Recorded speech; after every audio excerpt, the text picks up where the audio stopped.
Thanks for joining me again this week, and really excited to continue the topic that we started last week. Really finding those powerful scriptures where God promises to be the amazing light when we find ourselves in times of darkness. And I want to start right off with sharing a really great scripture found in Psalm 139, verse 12. You can see in the dark, for it is not dark in your eyes. For you the night is just as bright as the day.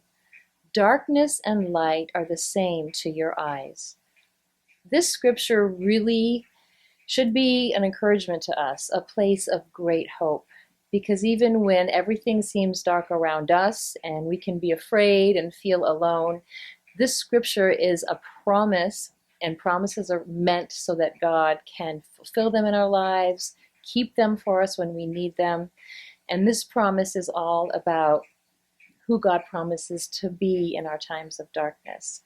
And God kind of gave me a cute little visual recently that I want to share with you. Because a lot of little kids are so afraid of the dark. If you leave them in a dark room to go to bed at night, their imaginations start going crazy, and they're afraid there's a monster under the bed. They're afraid that maybe they'll die because it's dark and nobody will find them, and just all kinds of things that go through their mind just because of the darkness that's around them.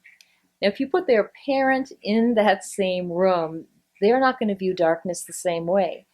They may see darkness as a place where they can finally get some peace and quiet, have rest, get caught up with their sleep. So they are very often called on by their child to come sit with them in the dark, or turn a light on, Mom, help me, Dad, I'm afraid of the monster that I think is under my bed. And so all it takes is to put a night light in their room, crack the door open a little bit, maybe there's a light on in the hallway, whatever it takes where they don't feel like they're left in total darkness. And that's kind of the childlike faith that God calls us to believe in when we have that fear of the dark like a child may have. And to understand that just because it looks dark to us doesn't mean it looks like it's dark to God. I mean, the scripture says very clearly here that we read together in Psalm that the night and the day are the same to God.